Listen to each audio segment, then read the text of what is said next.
Anytime you've sat in on a job interview or met with a career coach or filled out a resume, there's a question that you've been asked or probably been asked. And granted, it is a fair question, but here's the problem with it. The way you answer this question could be what's keeping you stuck in a career rut. It's your answer to this question that might be leading you to jump from one career to another, hoping to find, the perfect job, the perfect boss, the perfect workplace. And, you might have a new title or a new office, but sooner or later, you're back doing the same energy draining tasks. And you're still unfulfilled, still exhausted, and still wondering why you can't find a career that lights you up, one that's more in line with your calling. And my friend, in this episode today, we are going to stop the cycle and stop the madness. And we are going to venture into waypoint number 3 of the Discovering Your Calling Academy in our 8-week challenge.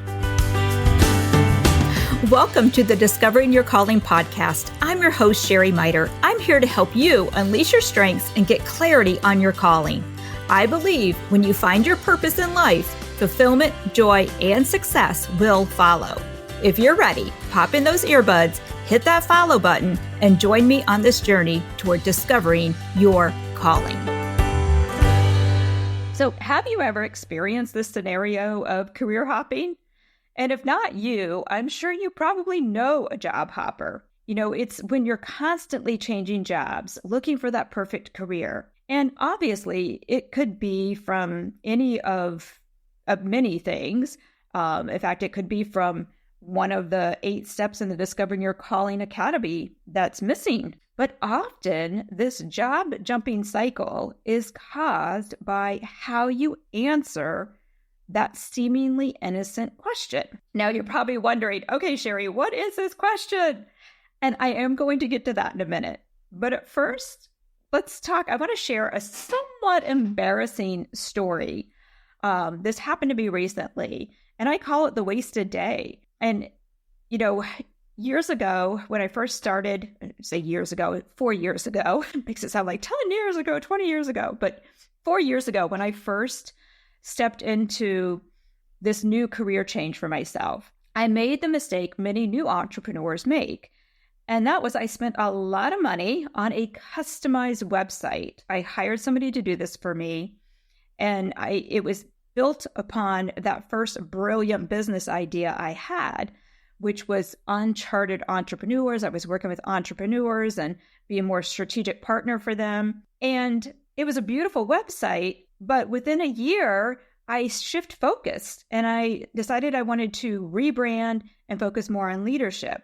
So I made the same mistake again, meaning I hired somebody else to create a whole new website. And it was all on the leadership. And you know what? Honestly, I didn't even like that website.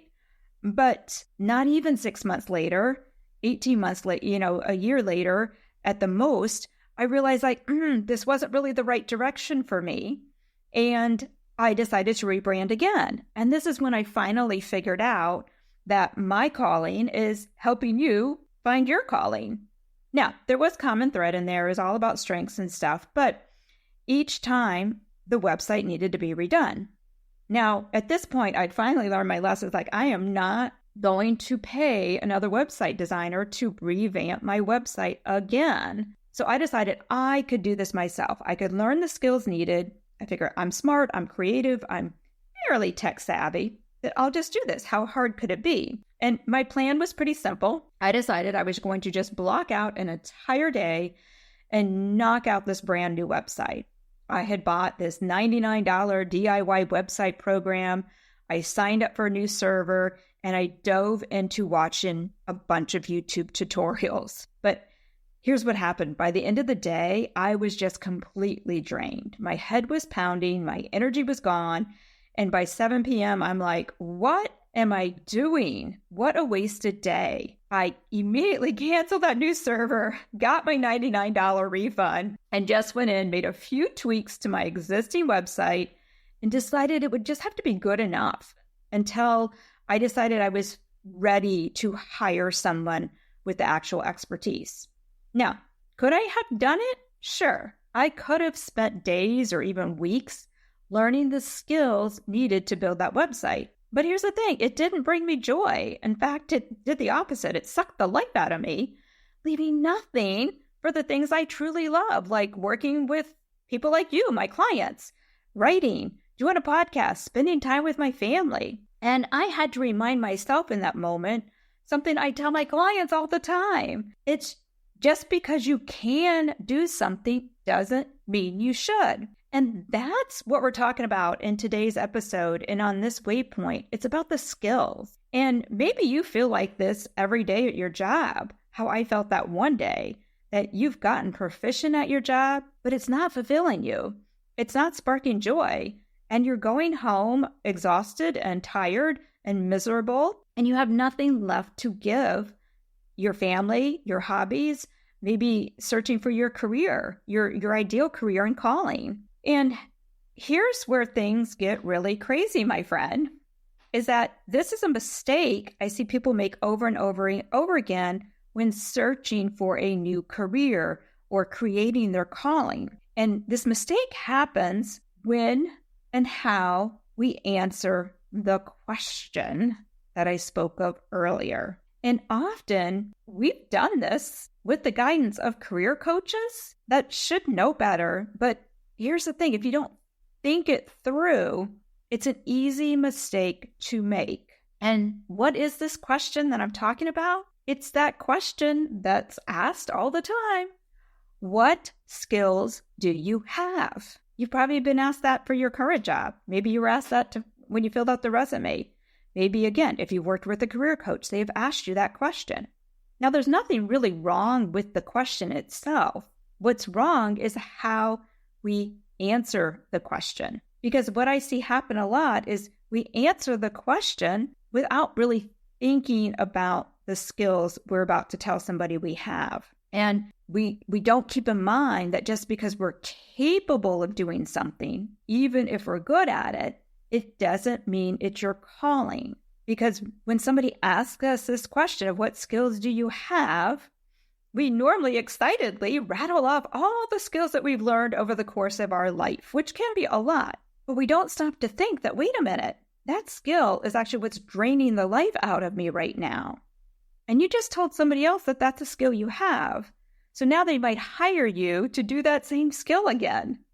So do you see how this creates this crazy cycle? Now, before we get into how to stop this madness, I just want to pause here and remind you, especially if maybe you're new to the podcast, you're just joining in, that we are actually on an 8-week challenge of the Discovering Your Calling Academy. The Discovering Your Calling Academy is my signature program that I created 2 years ago to help people find their calling.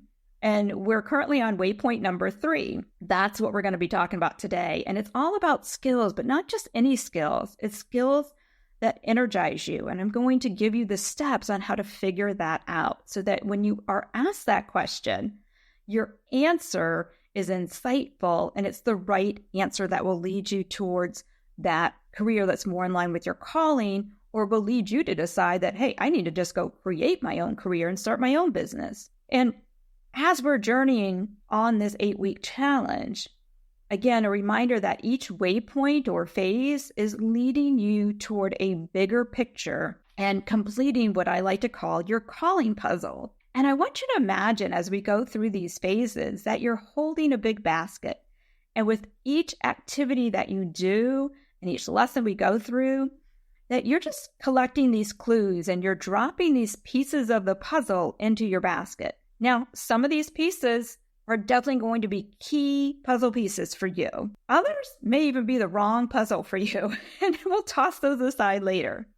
But for now, just keep gathering them and putting them in the basket. Before we get into the Skillset Energy Audit, I want to share something I've been doing every morning to help increase my own energy. It's my little shot of Magic Mind along with my morning coffee.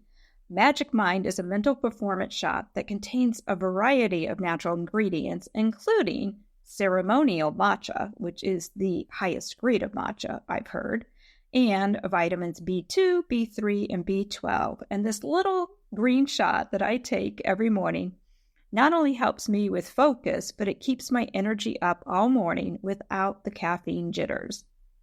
And I enjoy taking it every morning, which is why I decided to accept their sponsorship. This means that I can offer you a 20% discount on a one-time order or a subscription.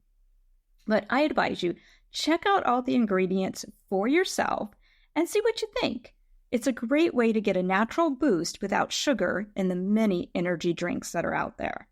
So head over to www.magicmind.com/DYC and use my code DYC20 to get 20% off your first order. Let me know what you think. Okay, so back to today, to Waypoint 3. How do you discern whether a skill is part of your calling or not? And we do that by doing what I like to call the Skillset Energy Audit. And I'm going to take you through all the steps to do that. It's actually a pretty simple one. Last week we talked about visioneering, which I know for a lot of people, you either love it or you don't. You find it challenging or you just love visioneering. This one's pretty cut and dry. There will be some steps that might take you out of your comfort zone, but it's a pretty simple process to take. But before we jump into those steps, let's talk about the difference between a skill and a talent. Now, in the first waypoint, number 1, we talked about Clifton Strengths, Gallup's Clifton Strengths Assessment, and talents, and why they're important for this whole journey. And I kind of want to bring you back to those, but also in the context of how does it compare to a skill. Now, according to Merriam-Webster, a skill is the ability to use one's knowledge effectively and readily in execution or performance. It's a learned power of doing something confidently, a developed aptitude or ability. So in simpler terms, skills are learned.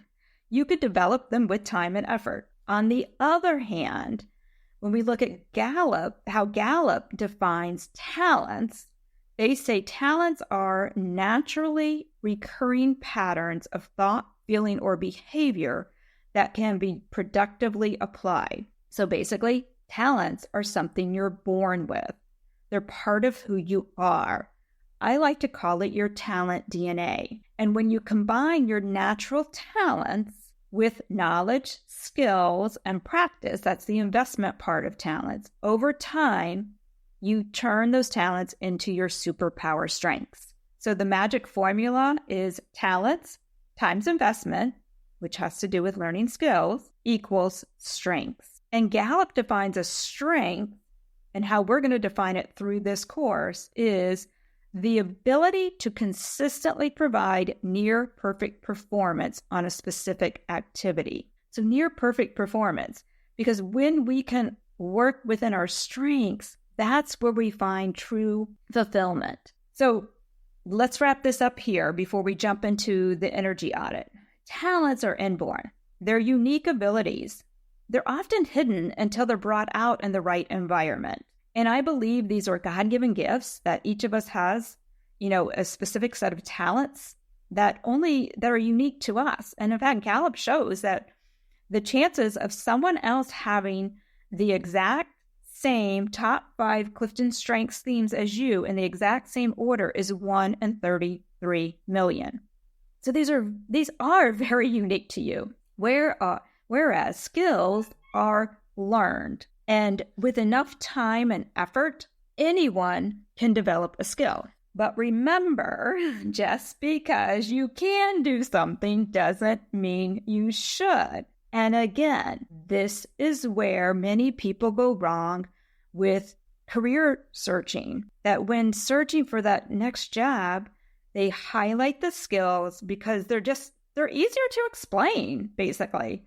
It's easy to rattle off what were the skills that you learned at your last career and bring them forward with you. But when we only focus on skills, that can lead to that misaligned careers where, again, you're good at something, but you're not energized by it. And the key to a fulfilling, energizing career, which I know is what you're looking for, is finding one that allows you to lean into your natural talents while developing the skills necessary to excel. That's how you find your true calling.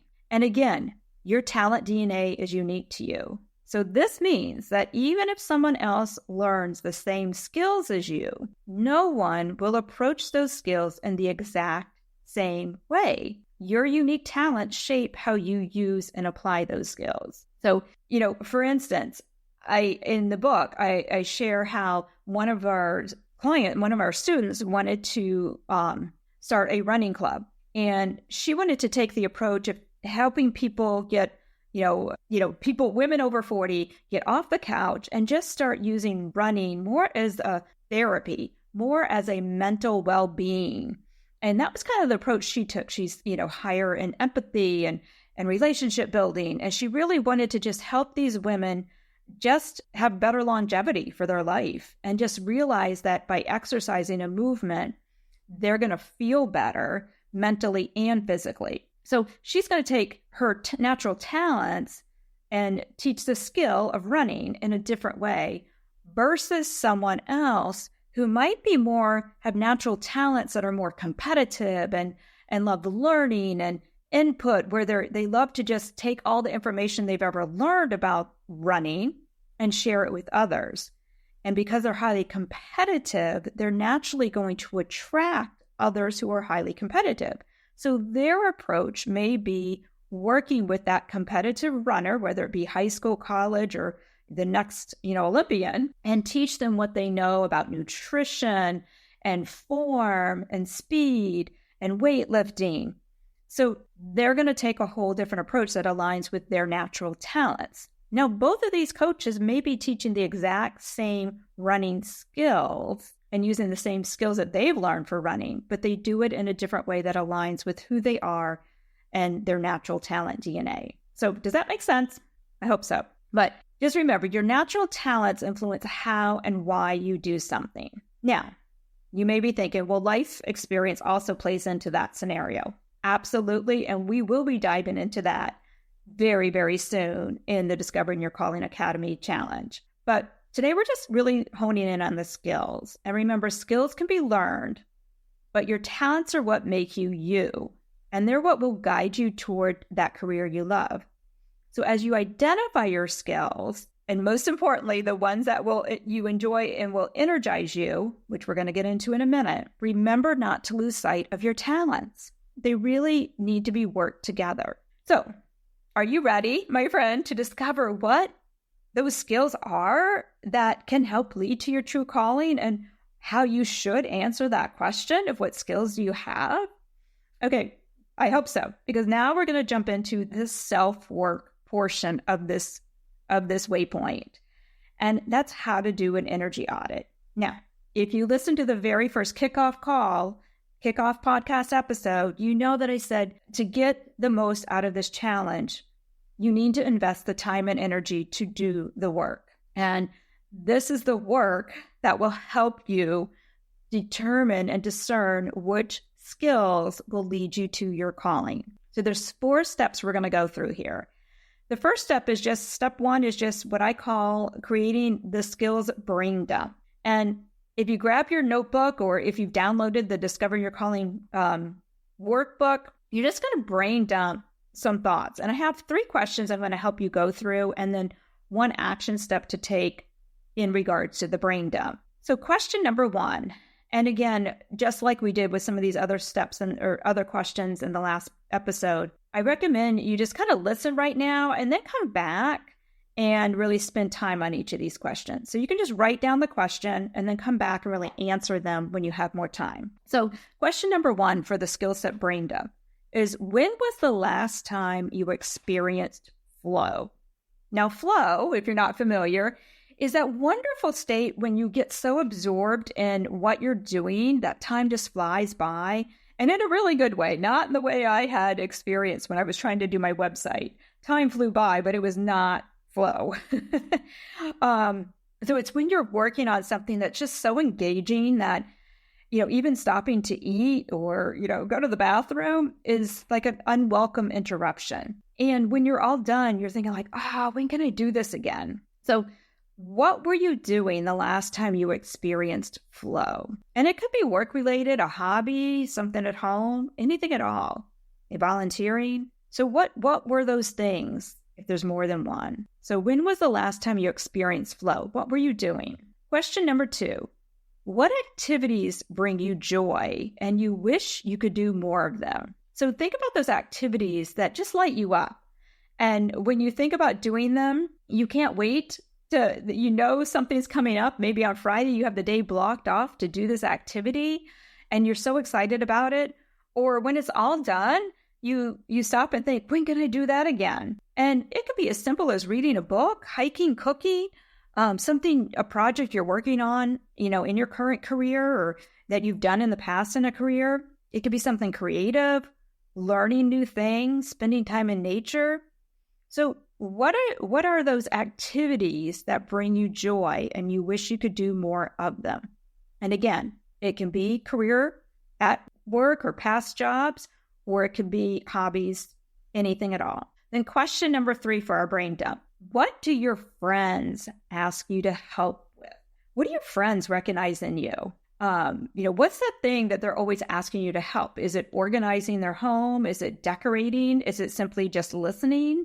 Are you known to be a good listener? Are you great at putting an outfit together and they always want you to go shopping with them? Maybe they just, they look to you as that friend that when they need to vent, they can just grab a cup of coffee or a glass of wine with and vent because you're such a great listener. Maybe you always have a wealth of advice to give. So what is it that your friends are always asking you to help them with? Jot those down. And here's a second part to that same question is I highly recommend you actually go out and ask your friends, ask at least 5 friends, coworkers, or family members what skills they see in you. And they're going to give you the most insightful answers. And you can frame the question like this. You could say, if you hired me for a day, what would you want me to help with? Or if you were struggling with something and knew I could help, what would that be? And really pay attention to what they say because often we don't recognize our own talents and strengths and skills because they come so naturally to us. And people tend to see different skills in us than we even see in ourselves. Again, especially if it is something that comes so easy or routine to us. So just have fun with this process. Your friends are going to be flattered that you ask them, so don't be afraid to ask the question. So again, if you hired me for a day, what would you want me to help you with? Or you could rephrase it, if you were struggling with something and knew I could help, what would that be? Now, that being said, a little bit of caution here is don't feel obligated to pursue something just because someone else suggested. For instance, one of my Discovering Your Calling Academy students works in the accounting field right now, but that is not her calling. But her friends naturally said, you could help me with my taxes. But tax preparation is definitely not something that lights her up. And that's why she was working with me. So sometimes our friends may just answer it in the more common sense way. So those are the 4 steps for your brain dump. Just, really think about when was the last time you were in flow? What activities bring you joy that you wish you could do more of? What do your friends ask you to help them with? And then go out and really ask your friends, what do they see in you? So that's step 1. Just create this brain dump. Then step 2 is you're going to take all of this evidence, all of these things that came up in that first part, and you're going to categorize these skills, tasks, or activities by whether or not you enjoy them or not.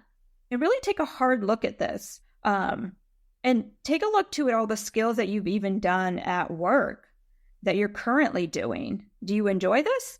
Or is it just something that you're good at? And if you don't have the Discovering Your Calling Academy workbook yet, you can still download that. Just go over to DYC all one word, .gr8.com. So dworkbook.gr8, the number 8.com, and download the workbook.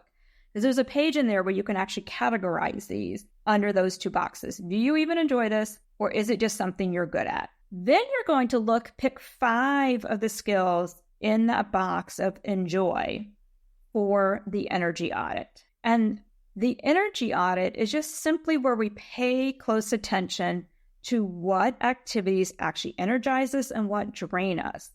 Because here's the thing, sometimes we've been doing these things so much and we think they're the thing that we enjoy doing, but when we really pay attention, they're not the right thing. So this is how you do the energy audit. And again, in the workbook, there's a page for this, but you can, for yourself, you're going to rate each one on a scale of 1 to 10, 1 being dread and 10 being exhilarating. And what you do is as you go through your day, and when you're asked to do these tasks, really monitor your energy level.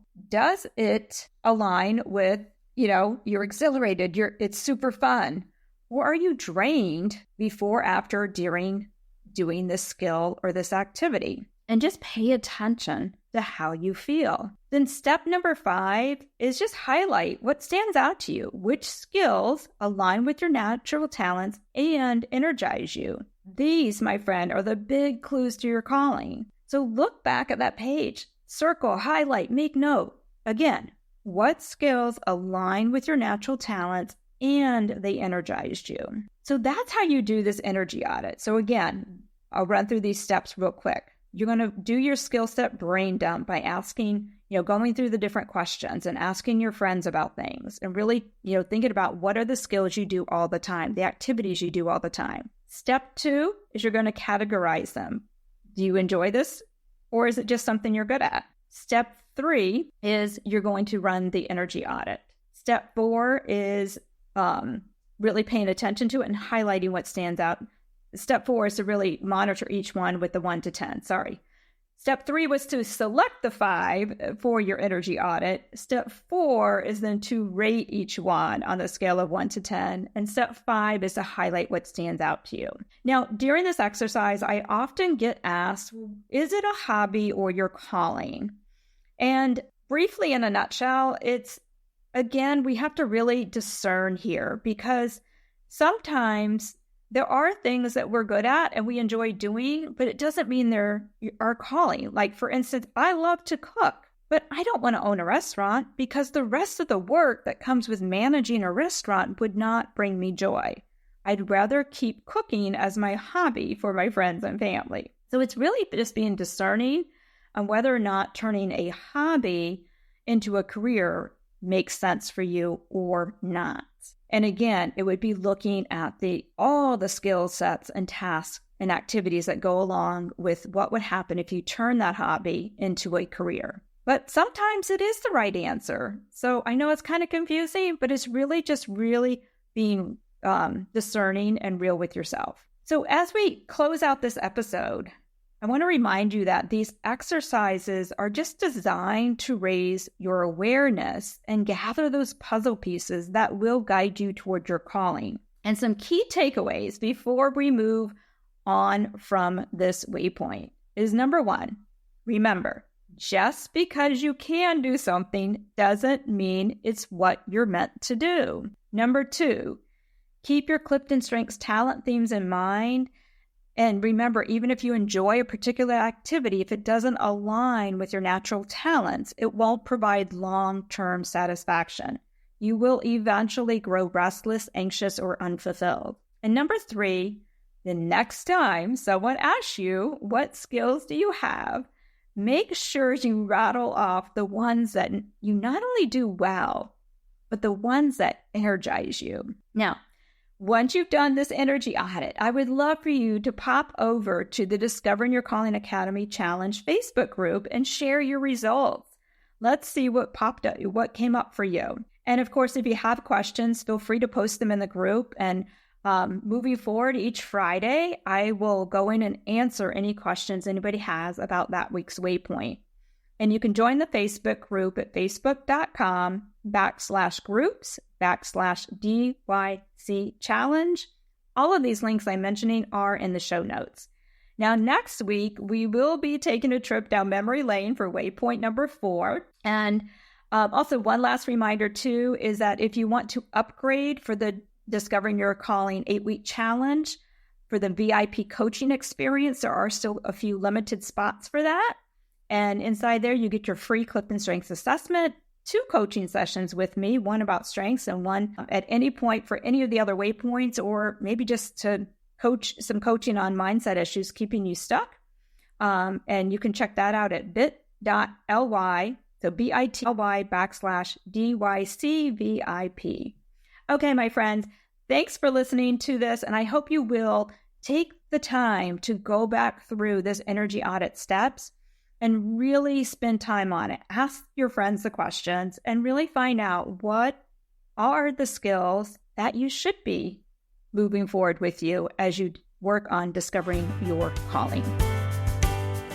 Thank you for spending this time with me. My hope is something you heard today inspires you to take action toward discovering your calling. I just have 2 favors to ask of you before you go. 1, if you found value and enjoyed this episode, please leave us a review on Apple Podcasts or Spotify, and you might hear your review read on a future episode. And 2, can you share this episode with 3 friends who will also enjoy it as much as you did? By doing these things, you will help us grow the podcast to make a bigger impact on the world. And until next week, remember, you've been created to live a life of fulfillment, freedom, purpose, success, and joy.